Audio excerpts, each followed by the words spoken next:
just remind me how many minutes you've allotted 30, for me. 30 minutes initially. Great. 30, yeah. Okay. I probably won't need to take that much of your time. Thank you all very much for inviting me to participate in this meeting this morning and for being here. And especially for asking me to speak, knowing that the things that I need to talk about are not at all very pleasant to talk about or to listen to. It's particularly appreciated that you're willing to put yourselves through this conversation. I find myself talking to audiences these days about nuclear war with less of a sense of apology than I often used to feel, because I've really come to the conclusion that we only have a couple of choices with regards to nuclear war. We can talk about it and do something about it, as unpleasant as the talking is, or we can experience a nuclear war, which will be far more unpleasant. And that's, I think, a very important part of my message and a very difficult reality for all of us to absorb, myself included, because none of us really believe that there could be a nuclear war. Even those of us who look at this question all the time and know how close we are to nuclear war can't quite get our arms around this reality. You know, we look out at our towns, at our cities, at our families, at our homes, and we just can't imagine that all of this can be destroyed. But the horrible fact is that it can, and in fact, it will if we continue down the path that we're on. Looking at the screen here, I see that most of the people at this meeting this morning are old enough to remember the 1980s, the Cold War, how frightened we all were at that time that there would be a nuclear war. And also to remember the incredible relief that we felt in 1989, 1990, 91, as the Berlin Wall came down, Soviet Union broke apart and the Cold War ended. And we all just, I mean, there was this collective global sigh of relief that the Cold War was over, that we had dodged the bullet, that there would not be a nuclear war, that we did not need to worry about this anymore. And that totally understandable reaction, unfortunately, persisted even as the danger of nuclear war began to grow again, as it has. It never went away completely. Even in the early 1990s, there were still thousands of nuclear warheads left in the world, and always the danger that by design or by accident they would be used. But in recent years, this danger has escalated dramatically to the point where people like William Perry, the former Secretary of Defense, now believe that we are closer to nuclear war today than we were at the worst moment of the Cold War. And that assessment is echoed by the scientists, the experts at the Bulletin of the Atomic Scientists, who have set their iconic doomsday clock to 100 seconds to midnight, the closest it has ever been to nuclear war, closer than it was during the Cuban Missile Crisis, closer than it was during the early 1980s. And yet, while the experts are telling us that we face an imminent danger of nuclear war, we as a society are ignoring it. You know, in the 1980s, if you ask people, what are the biggest problems facing the world today? Preventing nuclear war was number one or number two on everybody's list. If you pose that same question today, almost no one even mentions nuclear war. And that is a critical part of the danger that we face, this inattention to the problem. You know, I'm often said that I should not invoke fear, that fear is a bad emotion. I disagree with that. As a doctor, I believe that fear is a very appropriate emotion, and it is, in fact, the correct response to a real danger. It is what warns us to take action, to preserve ourselves.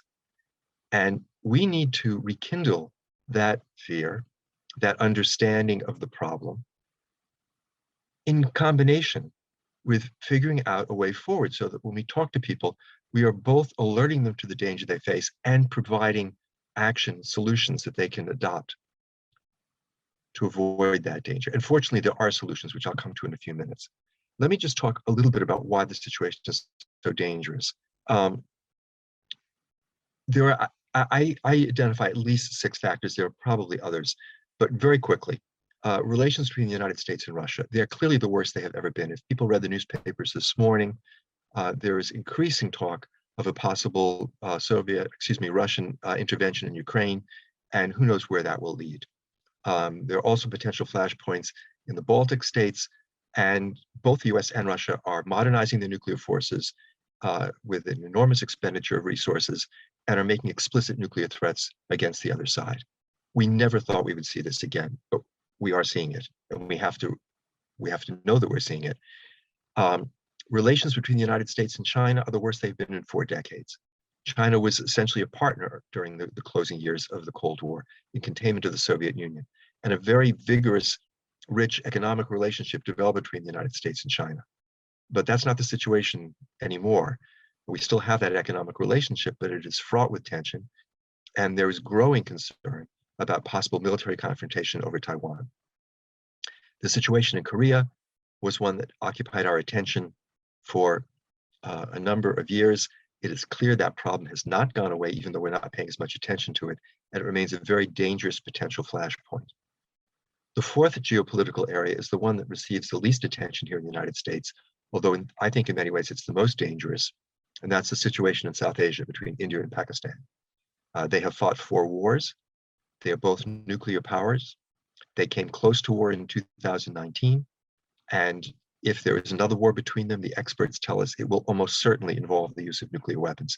And as I will describe in a few minutes, even a war between these 2 relatively small nuclear powers on the other side of the planet will be a catastrophe, not only for the people in South Asia, but also for everyone, including those of us living here in Massachusetts. So there are those 4 geopolitical flashpoints that are all in an extremely dangerous situation at this point. In addition, there are 2 other factors. One is the danger of cyber terrorism, which has grown dramatically. We used to fear that the worst thing that a terrorist could do would be to get hold of 1 or 2 nuclear weapons, probably quite small by modern standards, and blow up a single city, like Washington or New York or Moscow or London. What we now understand is that the greater danger is that a terrorist group or a criminal gang could hack into the command and control centers of a nuclear power and either directly launch their nuclear weapons or create a false alert and trick the country hacked into believing that it was being attacked by a nuclear opponent, and trick that country into launching a retaliatory strike against a threat that didn't actually exist. This is a nightmare scenario which terrifies the cybersecurity people in the United States government.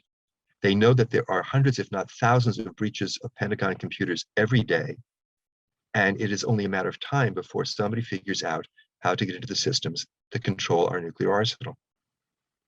The final of the 6 factors that I have identified in my mind is the issue of climate change, the other great existential threat that we face. We don't often understand the dynamics at play here, but we need to know that as climate change progresses, and the degradation of our environment will continue for coming decades, even if we do all the things that we're supposed to right now. As that happens, there's going to be increasing pressure on societies all around the world. Forced migration on a scale we've never seen before. Internal conflicts within nations as people struggle over the unjust and inequitable distribution of resources. And a much increased likelihood of conflict between countries, including countries that possess nuclear weapons.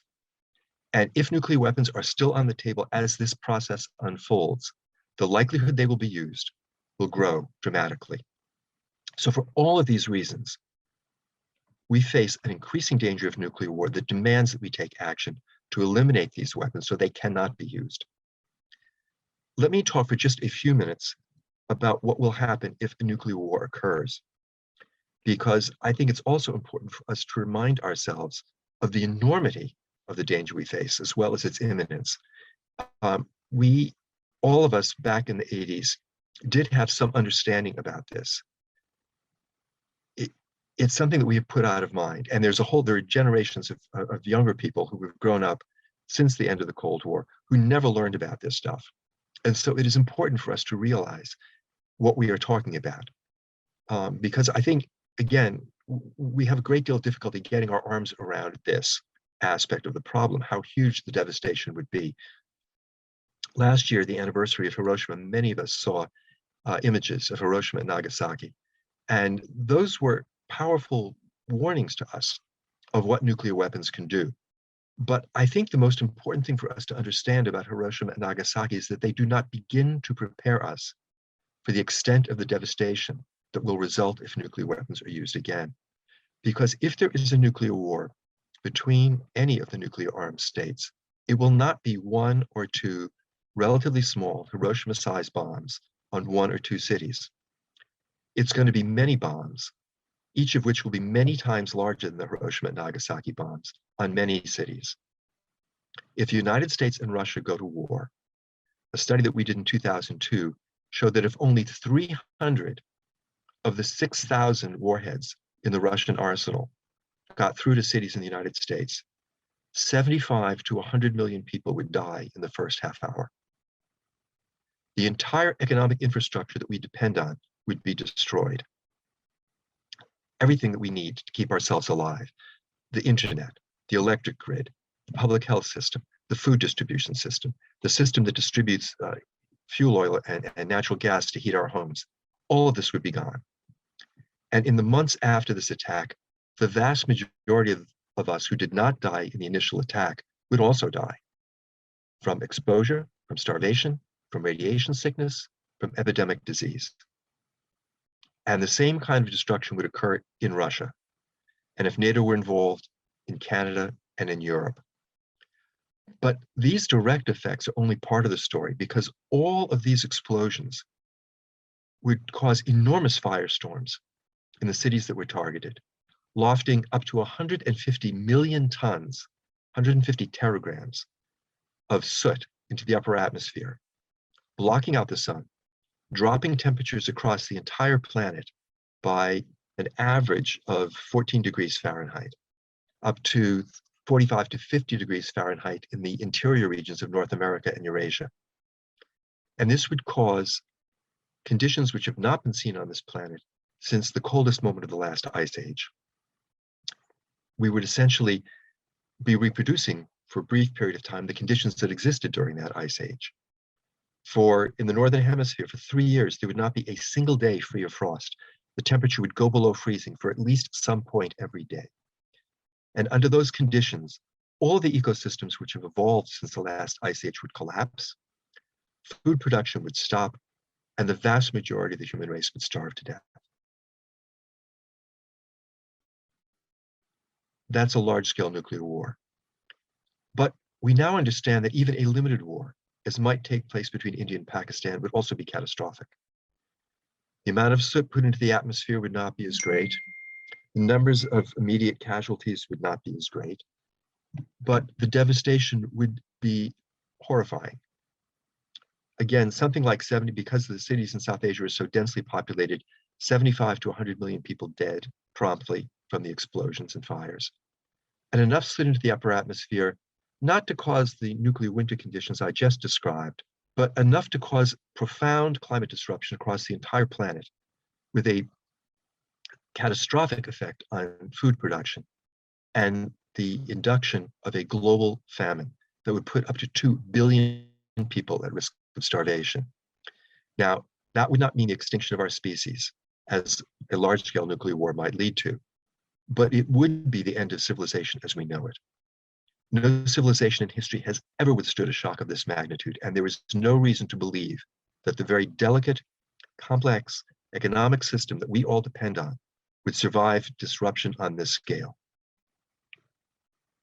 So why talk about this? Well, because although this is the future that will happen if we do not take action, it is not the future that must happen. Nuclear weapons are not a force of nature. It's not as though an asteroid is coming at the planet and there's nothing we can do about it. These are little machines that we have built with our own hands. They're about the size of the chairs that we're all sitting in. And we know how to take these weapons apart. We've already dismantled more than 50,000 warheads. We just lack the political will to dismantle the 13,000 that remain and which continue to threaten our survival, the survival of our children and our grandchildren and all humanity. Now, what can we do about this? Well, in the 1980s, we were filled with despair. The Cold War was raging. We thought there was nothing we could do, but we organized. millions of people ultimately became active on this question, the urgent need to stop the Cold War arms race. And to our shock, in less than 3 years, we totally transformed nuclear policy of the United States and the Soviet Union. In 1981, when Ronald Reagan became president, he pledged to be able to fight and win a nuclear war in Europe. And he actually deployed in 1983 the Pershing missiles to be able to do just that. Less than 2 years later, he joined with Mikhail Gorbachev in proclaiming that nuclear war could not be won and must never be fought. And the turnabout in US policy was so abrupt and so complete that many of us at first didn't believe it. We thought this was just rhetoric, but it wasn't. We had gotten through to the leaders on both sides and been able to convince them of the folly of the policy they were pursuing and the urgent need to adopt a new policy. And we need to do the same thing today. Now, globally, there is a movement which has been building over the last decade and which resulted in the adoption in 2017 at the United Nations of the Treaty on the Prohibition of Nuclear Weapons. This was a sea change in the international discourse about nuclear weapons. The conversation was taken away from the countries that have nuclear weapons and seized by the countries that don't have them, and which no longer are willing to be held hostage by the truly insane nuclear policies of the 9 countries which have nuclear weapons. That treaty entered into force in January of this year. The first meeting of the states parties to that treaty will occur in March in Vienna. And this gives me enormous hope because it is a real, something new under the sun to have more than 80 countries sign this treaty and many more poised to do so, demanding that the nuclear armed nations honor their obligations and seriously negotiate the elimination of their arsenals. Here in the United States, we have formed the Back from the Brink campaign, which is designed to mobilize the US population in support of the treaty and to get the fundamental change in US nuclear policy that we need to be able to comply with that treaty. It is organized much like the Freeze campaign of the 1980s, which you may all remember, around a simple platform of what US nuclear policy ought to be. And specifically, most importantly, it calls on the United States to begin now negotiations with the other 8 nuclear armed states for a verifiable, enforceable, time-bound agreement to dismantle the remaining warheads, something which I believe can be done within a decade. We know that the dismantling itself would take about 6 years. I think this is a treaty which certainly could be achieved in the next 4 years if our leaders were serious about it. Our strategy is to go to local groups, organizations, faith communities, municipalities, and ask them to endorse this program. And the belief is that if we get enough entities, enough communities to endorse the campaign, the campaign's policy prescription, then essentially this will create a national consensus that this is what our nuclear policy ought to be. That's how the Freeze campaign worked. We have so far gotten resolutions adopted by about 15 municipalities here in Massachusetts. And I am very pleased to report that the Boston City Council will now consider a resolution. We believe actually they will be voting on this on Wednesday. And if any of you live in the city of Boston, please contact your city councilors on Monday and urge them to vote for this resolution. I do not yet know the docket number. It was just filed yesterday. We will be learning the docket number on Monday, and I will share it with you all at that point. At the same time, we are working to pass a similar resolution in the state legislature, and it has been introduced. It is before the Committee on Public Safety and Homeland Security. The key task is to get the committee to allow it to come to the floor of the Senate for an actual vote. We have been meeting with members of the committee, a team from out here in Western Massachusetts composed of myself, Sister Mary Caritas, the President Emeritus at Mercy Medical Center, Paul Mancinoni, the current chair of the board of Mercy Medical Center, retired Judge Hank Abrashkin, and Marine Major General Michael Martin, and I have been meeting with members of the committee, urging them to adopt, to vote this resolution out of committee so that the full Senate can consider it. And support for this effort would also be very much appreciated. We have a meeting scheduled this coming Friday with staff from Senator Walter Timmelty's office. Senator Timmelty is the co-chair of the committee, and his support for letting this come to a vote by the full Senate would be absolutely critical. If any of you happen to live in Senator Timmelty's district, please send me a note in the chat so I can be in touch with you, because we very much would like to secure his support for this as well. In addition to these efforts at the legislative level, we're also continuing our effort to get various other communities to support Back from the Brink.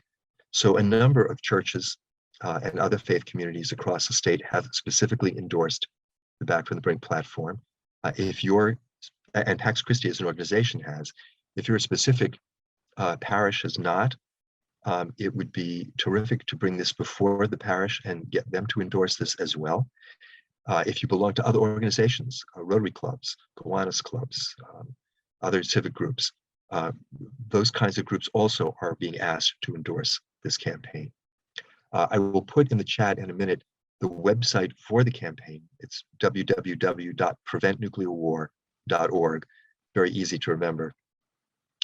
You can visit the website and see the full list of groups that have endorsed the campaign, information about the full platform that we are calling for, and ways that you can be involved in this campaign.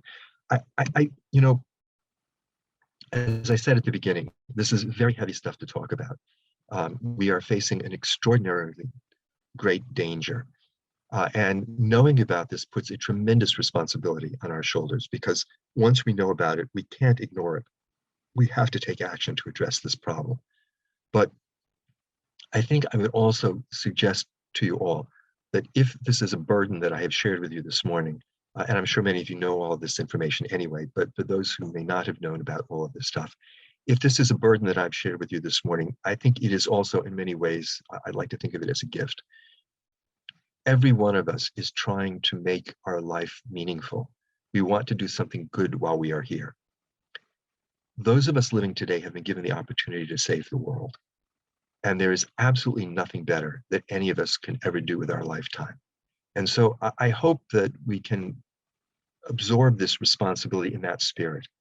We've been given the chance to do a wonderful thing. We just need to act on that. There's a passage in Deuteronomy where it's reported that God said, behold, I have set before you life and death. Therefore choose life that you and your children might live. That is literally the choice before us all today. And so let us pray that we choose wisely and that we act with courage and determination so that indeed our children may live. Thank you very much. Thank you very much. We appreciate it. Mike, I forgot to ask Mike Moran to introduce you, in all honesty. So Mike, just to give you a minute, we'll be asking you to say a few words, and sorry, it'll be after the fact. However, I'll take a minute and remind folks, because I think we mentioned this at the beginning, but questions that are going to the presenter, like Ira, are we're asking folks to put their questions as they have them in the chat. And I will repeat those questions to the presenter, in this case, Ira, and we'll have the question and response in that method. So as you have questions, please put them in the chat. And also, please make sure that when you're in the chat, and if you can't find the chat, it's at the very bottom where you float along. You'll see mute and stop in video and everything, but you'll see chat. So put your cursor on chat. It'll pop up a new window, and you can put your questions there. And Mike, if you wanted to say a few words, and again, my apologies. You should be able to unmute yourself, Mike.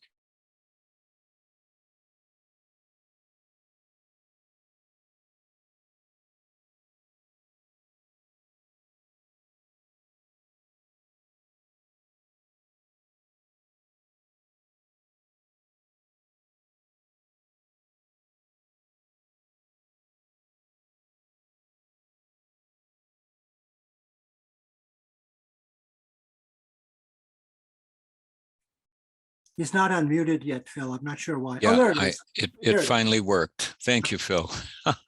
And yeah, sorry to be introducing Ira after the fact, but I'll do it anyway, just so we complete the process.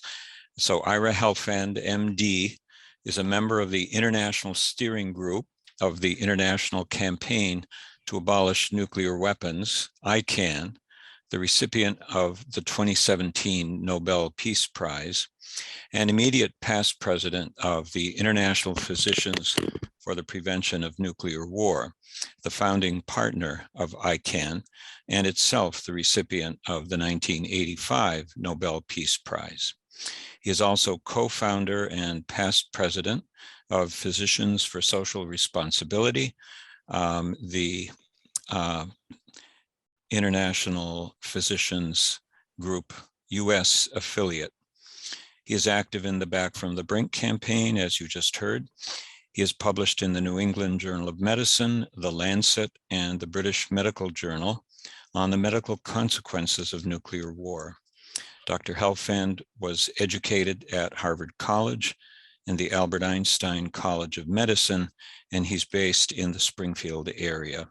So please join me in not welcoming, but thanking Ira for his contribution to our assembly. Thank you, Ira. Thank you, Mike. I see there are some questions in the chat. Should I go ahead and try to answer them? Do we have time for that?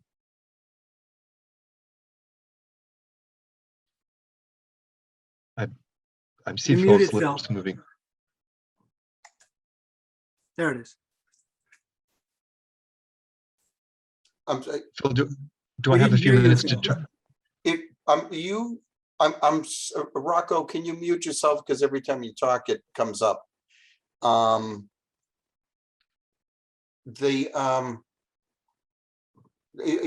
think Linda Bessam asked, Ira, how much money are we spending on nuclear weapons per second or minute?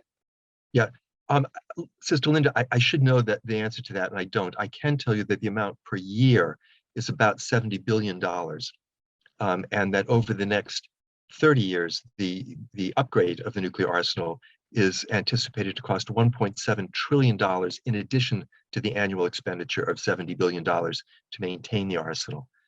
It's an enormous amount of money, which obviously could be spent dealing with the other urgent issues that we face instead of creating more weapons which threaten to destroy us.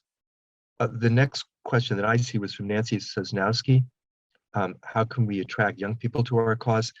And this is the $64,000 question. If you look at this audience, it mirrors most of the audiences that I speak to. We are, all of us, for the most part, veterans of the Cold War, and young people simply do not know much about this. What I think is encouraging is that they are quite willing to learn about this. I had the wonderful experience of speaking at Boston Latin School about 2 weeks ago at their Social Justice Day assembly. And this was an all-day program. I was the first plenary speaker. Before I spoke, a bunch of the students came up and talked about the projects they were working on. And they were all over the map. They were working on social justice, on economic justice, on racial justice, on COVID, on climate change. None of them were working on the nuclear issue. Despite that, they had asked me to speak, and I did, and I gave them a talk very similar to the one that I just shared with you all. At the end of it, 255 students signed within a half an hour a petition urging the Boston City Council to endorse the Back from the Brink resolution. People came up to me afterwards and said they had never heard about this stuff. They were horrified. They wanted to do something about it. They have formed a club on the Boston Latin campus now to work on nuclear weapons issues. I think the potential is there, clearly.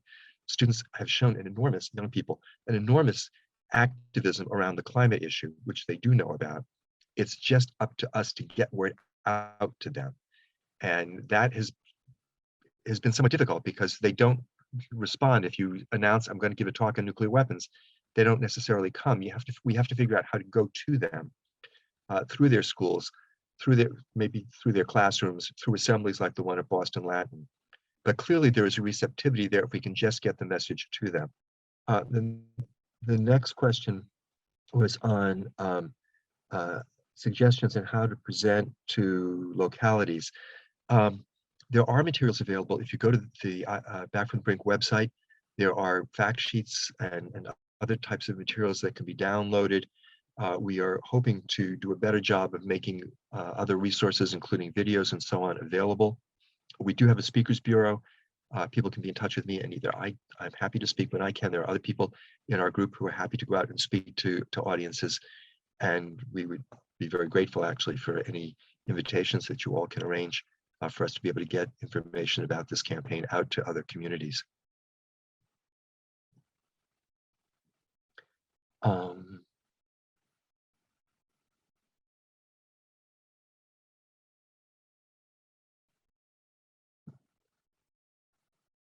They're also, sorry. The one from Agape Community was from Brayton and Suzanne Shanley. And then do you see the other one here from,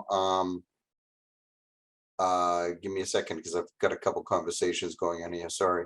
Oh, also from the Agape Community, from Brayton and Suzanne. Our young people at Agape say that there is still a frozen quality in their lives with so many competing desperate situations. Still, if we can give them alternative modes of learning through film, fiction, storytelling, never forget the effect Hibukushka and on hundreds of Brookline High School students hushed by her presentation. We may need to go through school administrators, as Ira suggested. We could begin with Catholic high schools, but we could need to have younger presenters. I think those are excellent suggestions. There is a wonderful young filmmaker in Toronto, Canada, who's currently working on a documentary.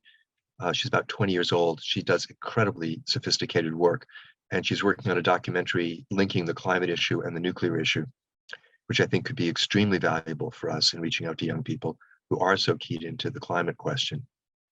That first section and that last comment about the frozen quality with so many competing desperate situations, you know, it's true. I think young people, between COVID, which has just been sort of a gut blow to all of us, and their ongoing and appropriate concerns about where we're heading with climate, there's a real sense of being overwhelmed, I think, by many people. But we had that same sense of being overwhelmed by the nuclear threat in the 1980s, and we're able to work with it. And I think the thing that made that possible was having something to do. There were studies at the time that especially looking at young people, that I'm talking now about children, not just student age, college age students, but children whose parents were involved in work to try to get rid of the nuclear threat, fared much better in terms of dealing with their anxieties about nuclear war than children whose parents were not involved in this work. And it just sort of made the point that if we allow ourselves to remain frozen and don't do anything about this, it's truly terrifying. If we are engaged in the process of trying to solve the problem, it's a totally different experience that people have. And the key to that is we need to come up with very specific, concrete things that we can offer people, old people as well as young people, to do that give them a sense that there is a path forward, that there is a way of dealing with this problem. And in fact, there is a way forward, there is a path. And so we need to tell that part of the story well.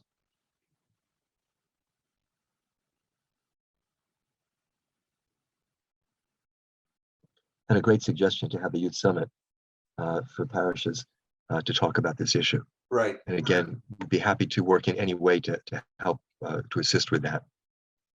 Okay, we're sort of nearing the end of time here, but one question from Suzanne and Brayton is, did you get the filmmaker? Do you have her info? I will have to, I do have it, and I will quickly go to my other screen and post it in just a minute on the web in the chat box. Oh, that's wonderful. Thank you. Okay, so this is terrific. And I think, thank you very, very much, Ira. We really appreciate it.